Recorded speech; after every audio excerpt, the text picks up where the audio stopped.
Hey guys, we've mentioned on other videos about the group thinking in Japan, on the Hive video and on some other videos we talked about the group thinking when it comes to looking at different topics.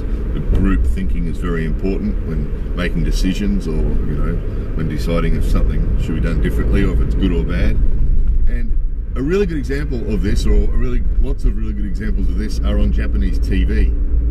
So I think in most countries, when they do a story, a documentary or a story about some particular topic, usually they do pretty much what we try to do on this channel, is we make a video about a topic and show it to you, and you guys discuss it and decide what you think about it and that sort of thing, And I think most TV stations and most documentaries around the world are like that.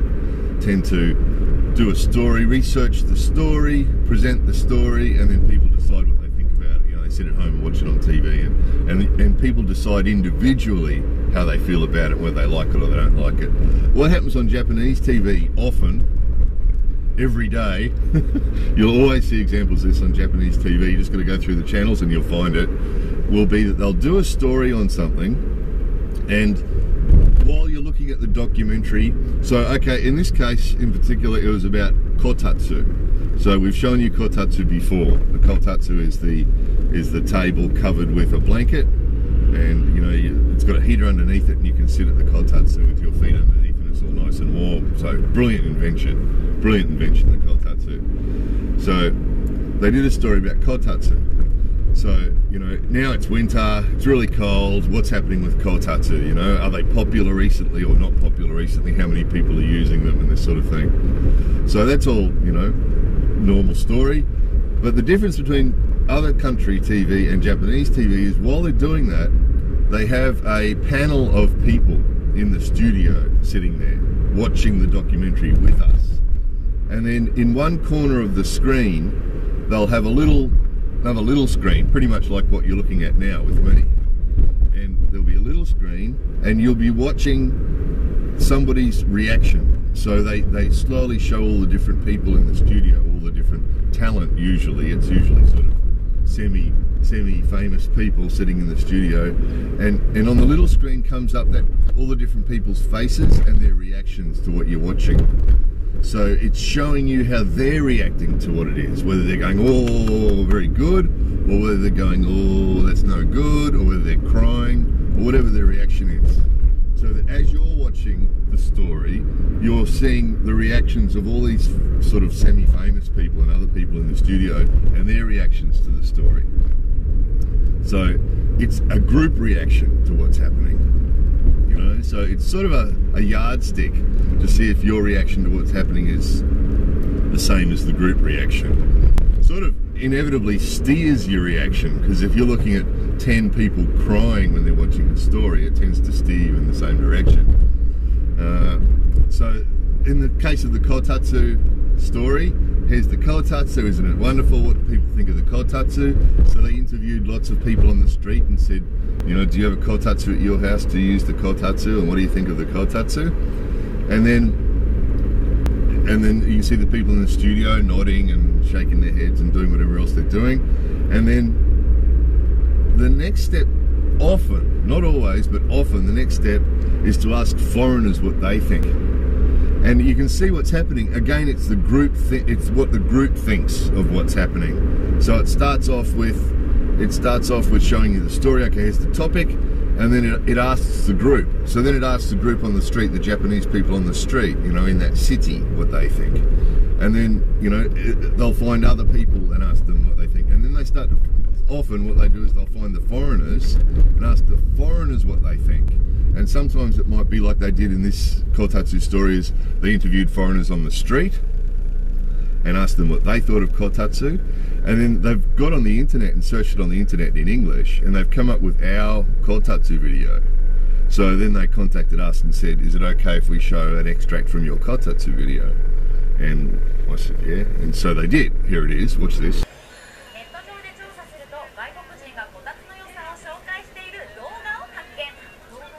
So we are grateful to have these things called kotatsu.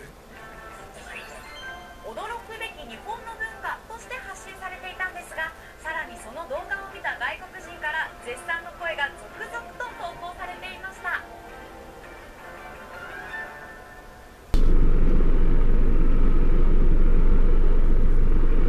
So they show the extract of our kotatsu video, and that shows what the foreigners think. Look, here's a foreigner saying, isn't the kotatsu wonderful?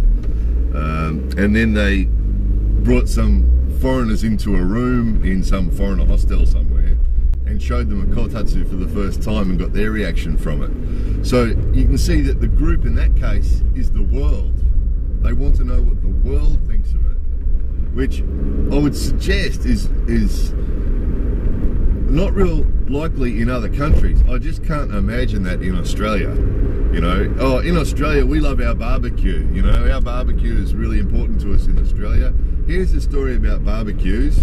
Yes, yes, and here's the old style barbecue, and here's the recent barbecue, the big gas barbecue, and isn't it amazing? Now let's ask the Japanese people what they think of our barbecue. Just can't imagine it happening. You know, I think the average Australian, if you ask the average Australian, they would tell you that they don't care what foreigners think of our barbecues. And I think most countries would be the same. I'm sure Americans would be the same. You know, we don't really care what the rest of the world thinks about our barbecues or our heated tables or anything else. You know, we're happy to decide what we individually think of it. You know, and I think it's a really good example. If you spend any time in Japan and you watch TV here, you'll see lots of examples of this. The group, you know, what the group think. And then at the end of a story like that, usually what they do is they go back to the studio, and then the camera comes back to the studio and everybody's sitting there nodding, and then they have a discussion about it. And then they talk about, oh, isn't that interesting that the foreigners all think that this is really good, and it's sort of using the group as a yardstick to measure if something's a good thing or not, or you know, what we think about something. So interesting, isn't it? It really is interesting, but we shouldn't misinterpret this. I think often people misinterpret what's happening there with that foreigner thing. Japanese TV, and probably lots of Japanese people are interested in what foreigners think about different topics, and they're often interested in what foreigners are up to. They also do stories about interesting things that are happening overseas, you know, so they'll find like something like the Australian barbecue thing, or you know, something in another country that's sort of interest, and they'll do a story about that too, and they'll put it through the same process with people sitting there looking and nodding and, you know, making their comments, and then at the end they have this big discussion amongst the people in the studio about what they think of it, you know. And but I think we have to be careful not to misinterpret that as meaning that what we think is important, because it sort of is as a yardstick. They're interested to know what the big group, and the big group being the world, they're interested to know what the big group thinks of a particular topic, but it's not to mean that anything will change. So usually these topics are fairly soft, like kotatsu or barbecues, or fairly soft, non-confrontational topics, usually. And I can't remember seeing one where the foreigners went, oh, it's really bad. You know, it'd be unlikely for Japanese TV to take on a topic like whaling, or, you know, I actually contacted, we often do get contacts from Japanese TV asking for our permission to use our video in different things because of this style of TV, and we've suggested a few times that they might want to look at the English friendly thing and say, and consider that, you know, hey, listen, Japan really wants lots of tourists, and we have found that a lot of people want to come here but don't come here because they're frightened of the place not being English friendly. What do you think of that? And they just don't touch it. So usually they don't want to touch controversial topics, but even if they did, the foreigner's opinion wouldn't change anything. And the reason I'm mentioning this is because I think it's really easy to misinterpret this, that we see the foreigner's opinion being showed on Japanese TV, and it's easy to misinterpret that as meaning that the foreigner's opinion is important. And it's not really. They're curious about the foreigner's opinion, they're curious about what foreigners do, but it doesn't change anything. And, you know, even if they did ask foreigners on the street what the foreigners thought of different things, if foreigners said, we think kotatsu's not good because it's not environmentally friendly because it uses too much power, which isn't true, but even if we said that, that wouldn't change anything. And if they did say they did a topic on the English friendly thing or on whaling or something like that, whaling would be an interesting one, and the foreigners all said, whaling's terrible, it should stop, it doesn't mean it would stop. Because the Japanese traditions and the Japanese way of doing things would override. Rightly so. Rightly so. I think it would be wrong if what foreigners thought changed the way things are done in Japan. Japan is owned by the Japanese people, and they should do what they think is right, not what the foreigners think. As we all do in our own countries, right? We don't want foreigners telling us what we should and shouldn't do. So the reason I'm adding this on to the end of this video is just as a bit of a warning of people to be really careful that if you are here and you see something that you don't like, best not to say it. Even if they ask you, what do you think of whaling? It's not likely. People here avoid controversial topics really seriously. That's why, of the videos that we have made that have ended up on Japanese TV or in magazines, there's one coming in a magazine soon, I'll show you when it comes, but they never grab the controversial topics because they know their viewers don't want to watch stuff that's controversial, that's going to make them feel bad. So they go with the nice, soft, feel-good type topics, you know. And so it's the same as when you're actually here. It's not likely that someone's going to say, hey John, you know, what do you think?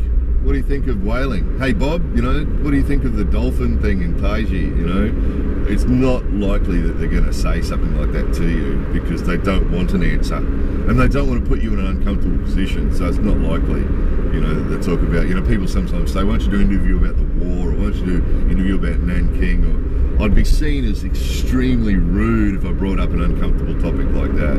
It's just the way it is. So my point is, if somebody does ask you a question about what you think of something here, and if you don't like it, it's really best off not to say it.